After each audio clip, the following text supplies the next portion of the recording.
Hello दोस्तों, स्वागत है आपका आपके अपने यूट्यूब चैनल पर। मैं आपका होस्ट मोहित राठी। आज हम बात करने वाले हैं ऐसे स्टॉक के बारे में जो रिसेंटली बहुत ही ज़्यादा न्यूज़ में था। उस स्टॉक का नाम है वेदांता लिमिटेड। जैसे कि आप जानते हैं कि वेदांता लिमिटेड का डीलिस्टिंग ऑफर चल रहा था और ये डीलिस्टिंग ऑफर फेल हो चुका है और उसके बाद इस स्टॉक ने एक बहुत ही ज़्यादा गिरावट दिखाई है। तो हम जानने की कोशिश करेंगे हम इस वीडियो में कि इस स्टॉक के करंट लेवल क्या है और ये स्टॉक यहाँ से कितना नीचे जा सकता है और इस स्टॉक को बाय करने के लिए, अकोमोडेट करने के लिए हम किस लेवल का इंतज़ार कर सकते हैं। तो शुरू करते हैं। अगर आप इस चैनल पर नए हैं और आपने इस चैनल को अभी तक सब्सक्राइब नहीं किया है तो इस चैनल को सब्सक्राइब करना मत भूलिएगा। साथ ही बेल के नोटिफिकेशन का बटन भी दबाइए ताकि मेरे हर नए वीडियो की नोटिफिकेशन आपको मिलती रहे। तो शुरू करते हैं। तो हम जानने की कोशिश करते हैं कि वेदांता का करंट ट्रेंड क्या चल रहा है। मैंने वेदांता के चार्ट के ऊपर हिकेनिशी कैंडल का चार्ट लगाया है। तो आप देख सकते हैं यहाँ पे इस स्टॉक के अंदर बहुत ही बड़े बड़े रेड कैंडल्स बन रहे हैं और ये एक निगेटिव ट्रेंड का इंडिकेशन है। वैसे ही आप नीचे भी देख सकते हैं कि वॉल्यूम का जो बार है वो भी बहुत बड़े बड़े बन रहे हैं। तो इस पर से हम बोल सकते हैं कि ये स्टॉक 102 के लेवल पर रुकने वाला नहीं है, ये यहाँ से और भी गिरने के लिए तैयार है। अगर मैं सपोर्ट और रेजिस्टेंस की बात करूँ तो आप जो ये रेड लाइन देख पा रहे हैं ये वेदांता के नियर टाइम सपोर्ट्स है। तो आप देख सकते हैं कि वेदांता ऑलरेडी अपने 100 रुपए के साइकोलॉजिकल सपोर्ट को तोड़ चुका है और इसके बाद 86 रुपीज़ ये इसका रियल टर्म सपोर्ट है।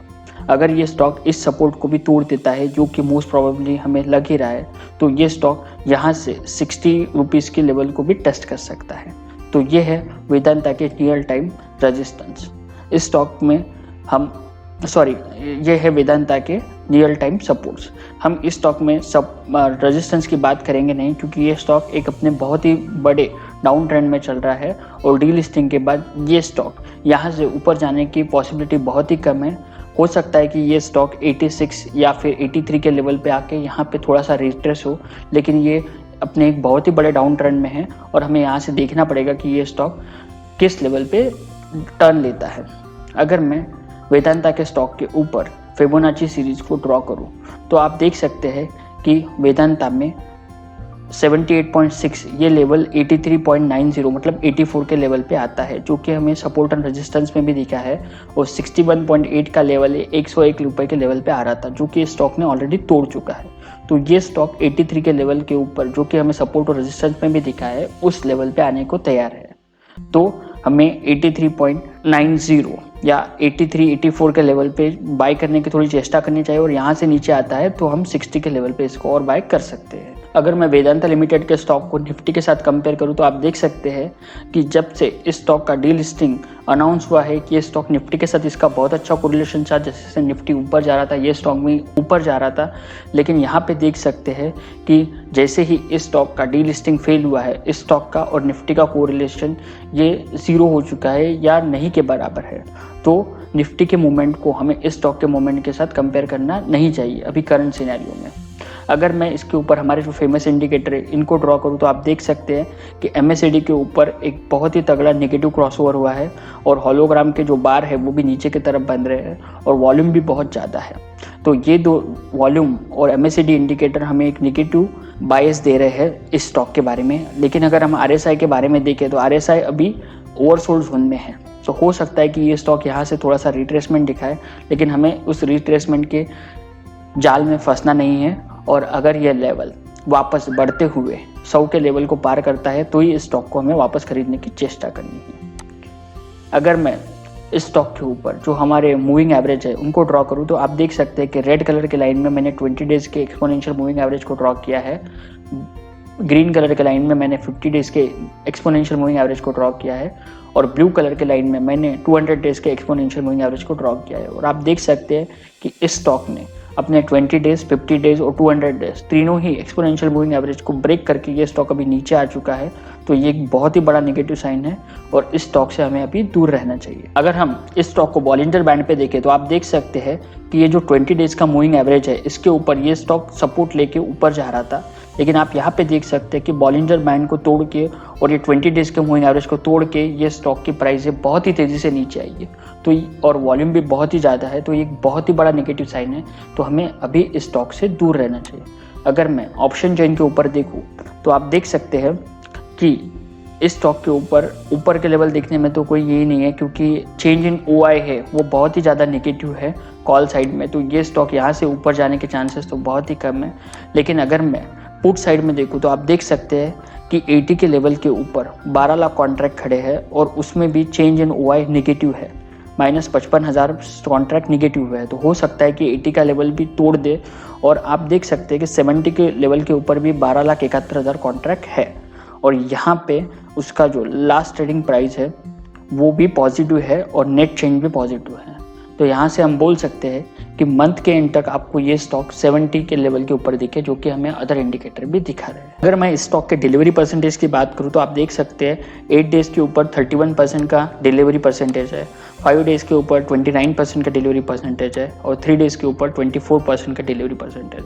मतलब delivery percentage with each passing day कम होता जा रहा है। तो इस स्टॉक का यहाँ से ऊपर जाने के चांसेस बहुत ही कम है, क्योंकि लोग इसके अंदर भी ट्रेड ले रहे हैं, इसको एज ए इन्वेस्टमेंट नहीं ले रहे हैं।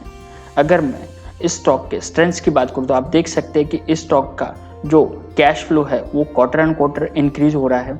लेकिन अगर मैं वीकनेस की बात करूँ तो जैसे कि हमने पहले भी डिस्कस किया है कि इस स्टॉक ने अपने सारे ही नियर टर्म एवरेजेस को तोड़ के ये नीचे आ चुका है। अगर मैं अपॉर्चुनिटी की बात करूँ तो ये स्टॉक ये लॉस से प्रॉफिट में आने के लिए तैयार है, तो ये टर्न अराउंड कंपनी है। लेकिन म्यूचुअल फंड ने इसके ऊपर इन्वेस्टरी रेगुलेशन चल रहा है, तो ये एक इसके लिए निगेटिव साइन है। अगर मैं इसमें टेक्निकल इंडिकेटर्स की बात करूँ तो डेली चार्ट्स के ऊपर भी ये वेरी बेरिश है, वीकली के ऊपर भी वेरी बेरिश है और मंथली के ऊपर भी वेरी बेरिश है। तो ये स्टॉक एक निगेटिव जोन में है, जो कि हमें हमारे अदर टेक्निकल इंडिकेटर्स भी बता रहे हैं। अगर हम इस स्टॉक के फंडामेंटल एनालिसिस करें तो आप देख सकते हैं कि एक डेज के ऊपर ये -20% डाउन हुआ है, एक वीक के ऊपर आप देख सकते हैं कि -12% डाउन हुआ है, एक मंथ के ऊपर -7% डाउन हुआ है, एक ईयर के ऊपर -34% डाउन हुआ है। तो ये स्टॉक एक अपने नेगेटिव टर्नअराउंड में है। अगर मैं इसके पॉजिटिव साइंस की बात करूँ तो आप देख सकते हैं कि इस स्टॉक का वैल्यू अपने इंट्रिंसिक वैल्यू से अभी कम चल रहा है। इस स्टॉक ने FD से कम रिटर्न जनरेट करके दिए हैं। इस स्टॉक का डिविडेंड पे आउट बहुत ही अच्छा है और अभी इस स्टॉक में एंट्री लेने के लिए बहुत ही अच्छी नहीं है। हमें इस स्टॉक को 80-84 के लेवल पे बाय करने की चेष्टा करनी चाहिए और वहाँ से नेगेटिव नीचे गिरता है तो 60 के लेवल पे बाय करने की चेष्टा करनी चाहिए। अगर मैं इस स्टॉक के शेयर होल्डिंग पैटर्न की बात करूँ तो आप देख सकते हैं कि नियर अबाउट 50.13% शेयर प्रमोटर के पास है, म्यूचुअल फंड के पास 11% की होल्डिंग्स है, DIIs के पास 18% की होल्डिंग है और FIIs के पास 17% की होल्डिंग है फॉर सितंबर 2019। और अगर मैं इसको मार्च 2020 में देखूँ तो आप देख सकते हैं कि प्रमोटर का होल्डिंग तो उतना ही है, म्यूचुअल फंड ने अपना होल्डिंग कम किया है, DIIs ने अपना होल्डिंग बढ़ाया और FIIs ने अपना होल्डिंग कम किया है। और जून 2020 में FII ने अपना होल्डिंग नियर अबाउट सेम ही रखा है, DIIs ने अपना होल्डिंग बढ़ाया है और म्यूचुअल फंड ने भी अपना होल्डिंग बढ़ाया है। तो ये एक थोड़ा पॉजिटिव साइन है। लेकिन डीलिस्टिंग के कारण ये शेयर अभी न्यूज़ में था, इस वजह से बहुत चल चुका था, तो ये शेयर अभी अपने प्राइस के लिए रिट्रेस हो रहा है। तो हमें इस बाय के अंदर, इस स्टॉक के अंदर एक अच्छे लेवल आने की राह देखनी है, उसके बाद इसमें आप इसमें निवेश कर सकते हैं। तो ये रहा हमारा वेदांता लिमिटेड का टेक्निकल प्लस फंडामेंटल एनालिसिस। अगर आप मेरी राय माने तो आप इस स्टॉक में अभी निवेश मत कीजिए, ये अभी एक न्यूज़ ड्रिवन स्टॉक था, इस वजह से ये बहुत चल रहा था। हो सकता है कि इस स्टॉक के अंदर और भी लोअर लेवल आपको देखने को मिले। 83-84 के लेवल तो आपको इस स्टॉक में बहुत ही जल्द देखने को मिलेंगे और हो सकता है कि 60 के लेवल भी ये स्टॉक टेस्ट करता हुआ आपको दिखे। तो इस स्टॉक को खरीदने की अभी जल्दीबाजी बिल्कुल मत कीजिए। इस स्टॉक को थोड़ा रिट्रेस होने दीजिए, थोड़ा स्टेबल होने दीजिए, कुछ दिन इसको कंसोलिडेट होने दीजिए और उसके बाद हम इसको बाय करने की चेष्टा कर सकते हैं। तो ये रहा हमारा वेदांता लिमिटेड का टेक्निकल एनालिसिस। आप इसी तरह से किसी स्टॉक का टेक्निकल एनालिसिस मुझसे करवाना चाहते हैं तो कमेंट सेशन में प्लीज़ उस स्टॉक का नाम लिखिए, ताकि मैं उस स्टॉक का टेक्निकल एनालिसिस करके आपके साथ शेयर कर सकूँ। इस वीडियो को देखने के लिए thank you. As always, thanks for watching. Drop a like, leave a comment and don't forget to subscribe.